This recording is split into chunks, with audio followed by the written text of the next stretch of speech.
Buenos días. Estamos en el Ayuntamiento de Málaga y queremos agradecer al alcalde, don Francisco de la Torre, que haya recibido a la revista de nuestro colegio para hablar un poco de las sensaciones sobre este nefasto 2020 que hemos dejado, pero también sobre las esperanzas que fijamos en el año 2021.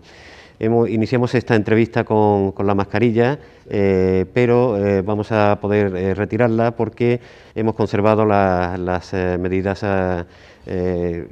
necesarias en cuanto a distancia social, ventilación, etcétera. Una ventana abierta, bien grande, bien grande. Buenos días, alcalde, con su permiso. Muy buenos entonces. Días, muy buenos días. ¿Nos quitamos la mascarilla? Sí, lo podemos hacer, sí. Como decía, tenemos una ventana abierta de estas que son de casi 3 metros de alto, ¿no? 2 metros y medio. Y estamos a más de 1,5 metros, efectivamente. Sí, sí.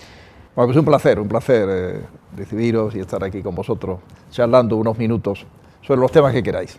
Don Francisco, es usted alcalde de nuestra ciudad desde el año 2000, casi 2 décadas ya. ¿Ha sido este año 2020 el más ingrato, el más difícil de su legislatura?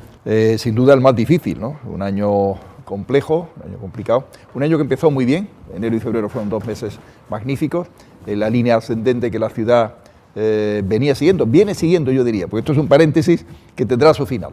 Se ha abierto un paréntesis de dureza, de dificultad con la crisis de salud que ha provocado el virus COVID-19 y con sus problemas económicos y sociales, pero la fortaleza de Málaga está ahí y recuperaremos, estoy convencido. ¿Llegó a pensar al principio de la pandemia que esto iba a ser tan largo, que iba a ser tan difícil para todos los ciudadanos? No teníamos seguridad, yo no tenía seguridad del tiempo que podía durar. Daba la impresión que era una cosa más breve de lo que está haciendo, pero es evidente que necesitaba un tiempo para que pudiera la ciencia, la tecnología, la investigación que en el mundo ha surgido, continuando la que ya se venía haciendo, evidentemente, no se partía de cero, ¿no? Pero que daba un camino por recorrer, diera sus frutos en materia de vacuna, en materia de tratamiento. Eso no se improvisa, evidentemente. Nada más arrancar esto, allá por el mes de abril tuvo que hacer uso de nuestra sanidad por ese hematoma craneal que sufrió. ¿Pudo en algún momento de su ingreso y recuperación aislarse de lo que pasaba a su alrededor?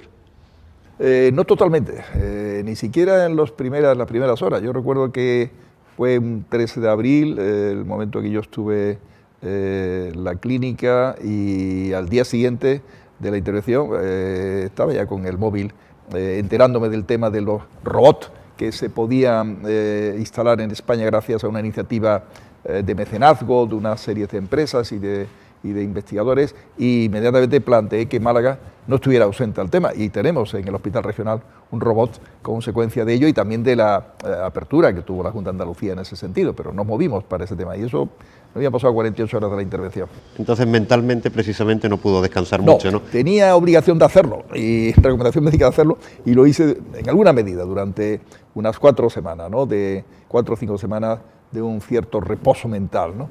Vamos a decirlo así, pero no desconectabas del todo, ¿no? Simplemente hacía lo que el cuerpo te pedía descansar un poco. Cuando podía conectarme, pues conectaba. Tenía también que contestar muchos mensajes, fueron muchísimos, fue la verdad muy estimulante ver el afecto de tanta gente que me deseaba lo mejor y que yo lógicamente tenía que responder a esos deseos. Y con prisa por volver, ¿verdad?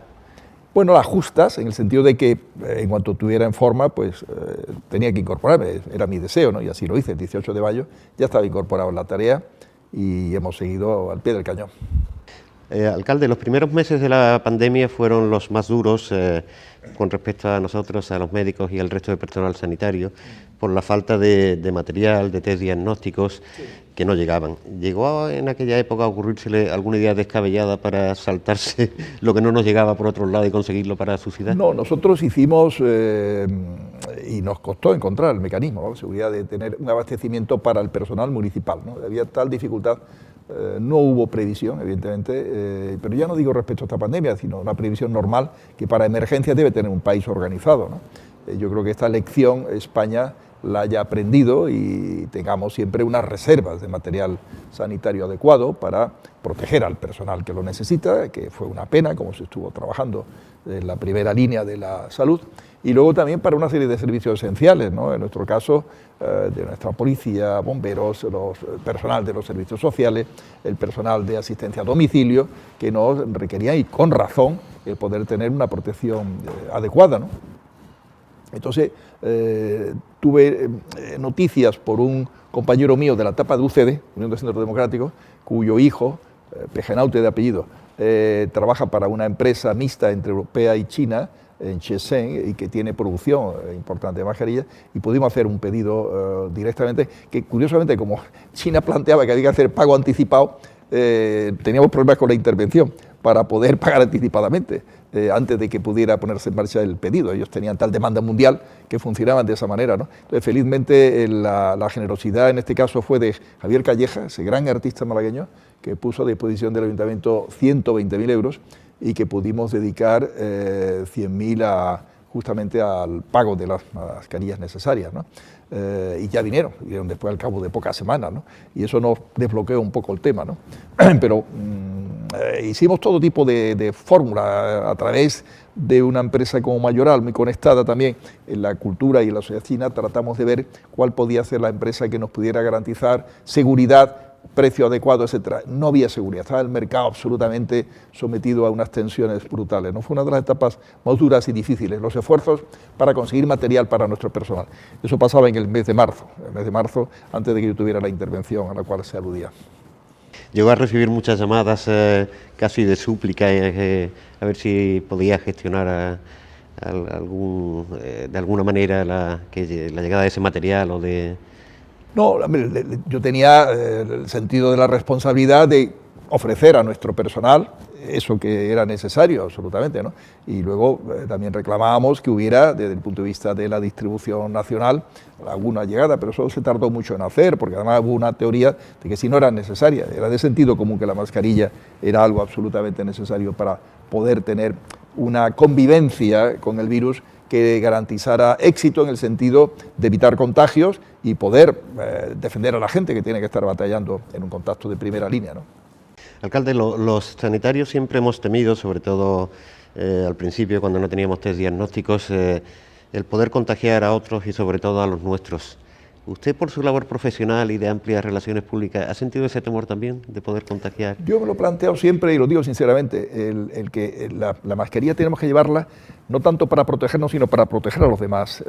Mi teoría, y creo que es como tenemos que funcionar, es que como puede haber contagio asintomático, o sea, estar contagiado y no tener síntomas, ser positivo asintomático, en la hipótesis de que ese sea, uno a los seres queridos, sean familiares, sean amigos, sean compañeros de trabajo, trata de protegerlos, evidentemente, y la única forma de protegerlos lleva la mascarilla puesta, ¿no?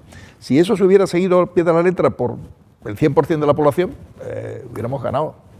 Hubiera sido una victoria de verdad, esta sí de verdad, sobre el virus, ¿no? Aparte todo el sistema de apoyo desde el sistema de salud que lógicamente se ha volcado, ¿no? Los médicos y el personal sanitario en general, ¿no? Enfermeros, enfermeras, todos auxiliares han hecho un esfuerzo inmenso para hacer frente a este tema, ¿no? Pero no cabe duda que la teoría debe ser, la idea, el principio es proteja a los demás y así al final te proteges a ti y nos protegemos todos, esa es la realidad. Seguro que ha tenido que aprenderse numerosos términos médicos, PCR, test de antígenos, test de anticuerpos. ¿Sigue desayunándose con los datos de incidencia de nuestra ciudad todos los días? Lo sigo viendo. Los de la provincia se ven a primera hora en la prensa, los de la ciudad me vienen después porque hay que entrar en la página web de la Junta, más complejo, no tengo tiempo de hacerlo y solo encargo a uno de mis colaboradores que me pase parte diario de las capitales de provincia de Andalucía y veo cómo vamos y la comparación con otras ciudades. Hemos ido bien, la ciudad de Málaga ha estado francamente en cabeza en cuanto a menos incidencia, ahí estamos rivalizando ahora con Sevilla en ese sentido, y ya también hacemos una comparación con Baleares, la provincia de Málaga con Baleares, también con Canarias, porque eran dos destinos que parecía que el gobierno quería darle una especie de puente aéreo con el mercado turístico europeo. y hemos tratado de ver cómo, con Baleares está clarísimo, Baleares está ahora de las comunidades más altas y estamos bastante mejor en la provincia de Málaga, ¿no? Y en el conjunto de Andalucía, por supuesto, ¿no? Para conseguir que haya también, pues efectivamente, puentes aéreos basados, yo creo que tiene que haberse puesto con PCR o con test de antígenos. Del mes de septiembre los test de antígenos rápidos es una realidad, en el mercado hay bastante, los precios no son altos, son aceptables, y nosotros hemos hecho inclusive una compra de 30.000 para facilitar que el personal de restaurantes, personal de hoteles, personal del mundo del turismo, mundo de los servicios, pueda ofrecer, haciéndolo cada semana, de la manera que si se escapa porque están los primeros días y a lo mejor el test no lo detecta, a la siguiente, 7 días después lo detecta, ¿no? Y estamos protegiendo la salud del trabajador y dando seguridad a los clientes. Eso es lo que hemos tratado ahí de hacer, efectivamente, ¿no? Hablando de PCR, ¿ha tenido que hacerse muchas durante el año 2020?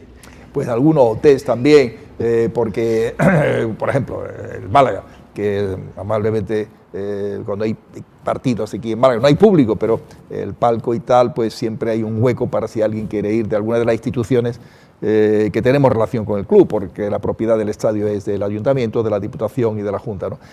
Yo procuré ir, si puedo, que no son pocas veces, pero cuando he ido hay que hacerse un test, porque es las normas que tiene la Liga, ¿no? Y me parece muy bien, ¿no? Test previo a entrar, una vez ha sido serológico, otra vez ha sido de antígeno, ¿no? Lo hemos hecho también en el Palacio de Ferias, porque ya cuando lanzamos esta operación de los test, que fue en septiembre, justamente teníamos Green Cities, que es un gran foro tecnológico de ciudades sostenibles, a final de septiembre, 1 de octubre. Y entonces mantuvimos el foro en base a la seguridad que nos podía dar que todos los asistentes al foro pudieran hacerse el test de antígeno. Todos fueron negativos, pero bueno, eso había que verlo, ¿no? Exactamente. Siempre puede haber esa posibilidad que antes he comentado, por eso decimos, hagámoslo para el personal que está establemente en un sitio, trabajando cara al público, en contacto con el público, cada 7 días, ¿no? En este caso el foro era cuando era y se hizo así. Así hubo también algún otro foro o congreso. O sea, tratamos de que los test se conviertan en un instrumento alternativo, no, pero digamos mientras llega la vacuna, que nos dé seguridad mientras llega la vacuna. Usted siempre ha pretendido abrir nuestra ciudad a los foráneos, a la cultura, al turismo. ¿Qué sentía por dentro cuando veía nuestra ciudad cerrada a cal y canto? Bueno, pues una gran tristeza por un lado, sensación, por un lado curioso porque Málaga vacía, sí, te da tristeza, te da cierta nostalgia, la sensación de que todo eso supone, no cabe duda, problemas económicos y sociales, y problemas económicos para muchas familias, a pérdida de ingresos, cómo hacer frente a todo ese tema. Son una serie de reflexiones y preocupaciones grandes, ¿no? Al mismo tiempo, la ciudad daba un paisaje inédito, en alguna forma, ¿no? Diferente, ¿no? Era como una mezcla de la ciudad con el borde de la naturaleza. Cuando veía algunos animales del entorno, en las redes sociales salían pequeños vídeos de pues una madre con las crías de jabalí, los jabatillos siguiéndola y tal, por las calles de Málaga, ¿no? Una sensación curiosa, ¿no? Una mezcla de parque natural integrado con la ciudad, ¿no? Pero al mismo tiempo usted estaba reflejando que la ciudad estaba como paralizada, como si de pronto una mano gigantesca hubiera parado la ciudad y la hubiera sometido a la quietud. Son reflexiones mezcladas de diferentes sentimientos, como acabo de expresar, pero donde la que más recuerdo es el interrogante de cuánto va a durar, qué efectos va a tener y cómo podremos salir con prontitud y con eficacia de esa situación. Hablando de esos efectos, es verdad también que he leído y lo sé, que le preocupan los más desfavorecidos.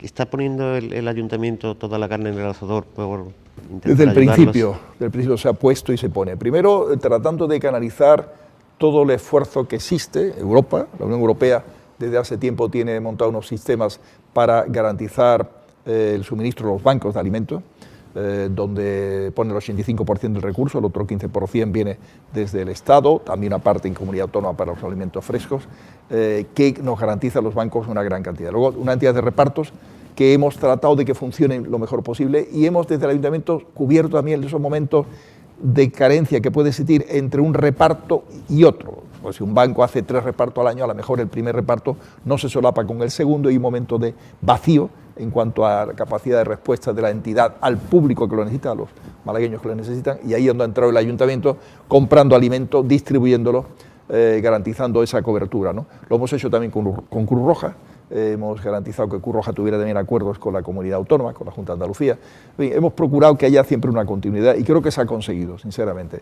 Y luego los comedores, que es ya comida preparada, evidentemente, pues también hemos procurado que estén atendidos, ¿no? Y los economatos, que fue una iniciativa que tomamos hace unos 4 años de potenciarlos en la ciudad para esa población que puede pagar una cantidad pequeña, pero algo, que no necesita que sea totalmente gratuito y que estamos cubriendo pues un escalón de rentas bajas, pero que de esa manera resolvemos su problema, ¿no?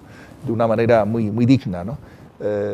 Yo creo que tenemos una cobertura francamente buena, pero no hay mejor política social que el empleo, se dice esa frase, ¿no? Y por lo tanto sabemos que la respuesta a todos los problemas sociales estará superada cuando el incremento de desempleo que ha habido se quite y cuando el desempleo estructural que había también consigamos que se reduzca, ¿no? Que es el gran objetivo que tiene que tener cualquier gobernante, cualquier administración pública.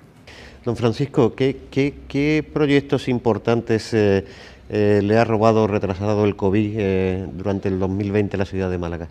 Bueno, hay bastantes que evidentemente no desaparecen, simplemente se deslizan en el tiempo, se sitúan en un nuevo panorama, pero también se sitúan en un panorama en el que Europa, que ha tenido una reacción muy ejemplar, yo creo inteligente, de plantear una operación colectiva de toda la Unión Europea que se endeuda, nunca lo había hecho la Unión Europea, en una cifra importante de 150.000 millones de euros para poner en marcha un plan de recuperación y resiliencia que lógicamente se va a volcar más en los países más afectados, y España uno de los más afectados, por 2 razones. Primero, porque es más débil económicamente que otros de la Unión Europea, que tiene una economía algo más desarrollada, y segundo, porque depende mucho de un sector, el de servicios, ligado al turismo, que ha sido muy afectado por la inmovilización de la gente, ¿no? Por cortar la movilidad.